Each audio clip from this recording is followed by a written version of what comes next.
Bon, encore, c'est des premiers poèmes. Alors voici, j'embarque tout de suite. C'est quand j'avais à peu près 18, 19, 20 ans. Alors, le chant de l'ogre. J'étais fou, le soleil était rouge et mes yeux dévoraient les nuages et buvaient les cieux. Et mon corps étendu sur la terre entière réclamait son dû. Oh, comment donne le tiers? Moi, descendant d'illustre et très noble crétin, fils du monde, grand sage, l'esprit diabletin, dansant sa solitude dans des fleuves de danse, au lit où je baisais les putes décadences. Je gueulais, j'ai si soif, donnez-moi des perles, des amours, des grands fruits de l'émoi.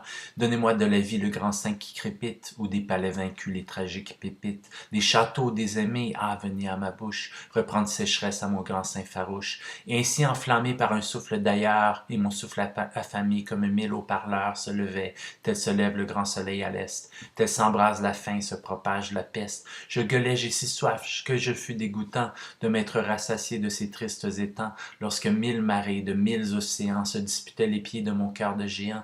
Dites-moi comment trouver le plaisir grand et louche, en ce triste bordel, comment trouver sa bouche. Et l'ogre criait vaincu, tragique et plein de sang, et ne lui répondait que le grand vent passant. Le chant de la romance. Mais tu es revenu un soir au ventre rose, toi que j'avais surprise à te montrer éclose, de la pornographie au pape de tes rêves, sur une table douce où le malheur crève. Égorgé de manie, je me suis souvenu que le roman se fait quand on a l'âme nue. Alors j'ai bien voulu oublier à mon tour la tristesse de mes trop opaques amours, et j'ai choisi de faire de la prostitution, pour une poésie qui se sauve du vrai, que nous soyons amour en cette position, à s'ébahir aussi aux rêves que tu fais, et que les pêches fauves déferlent dans nos mains, afin que la langueur se pique marabout, et que notre indifférence se mette à genoux, pour sucer notre oubli de très grands lendemains.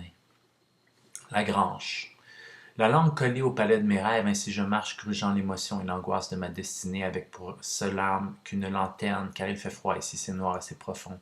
C'est une grange ici, le diable me sourit, moi je ne le comprends pas, il cherche à me faire croire que mes rêves sont les siens, il veut me faire mettre la patte dans ses pièges à rats, mais moi je vois ses tours et nous sommes à Sodome et si je vois Babel quelque peu penché tellement mal, et je me demande de quel homme elle fut un jour arrachée. Ah oui, comme mourant dans des buissons ardents, essoufflée d'elle-même, parcourant les grands ghettos de l'humaine solitude, ah, surhumaine pesanteur sur le crâne de l'homme et sur son dos d'Atlas poursuivi du céleste esclavage de divine ardeur. N'est-il donc que le pion de quelque céleste servitude qui nous dicterait ses ordres afin de monter l'humaine pyramide? Ô montagne de tout homme, mort sereine, où n'es-tu pas allé au cœur de l'homme, mon frère et mon espèce? Tu lui auras donné une peau, un cœur, citerne de vouloir, clé du ciel et de la mort, et un corps pensant, là où je me perds à tourner après la queue du bonheur à l'énorme cadenas du temps. Et nous sommes ici à ce repas, mangeant le corps vivant, et la coupe que nous n'avons nulle peine à mener à nos lèvres, celle de la passion.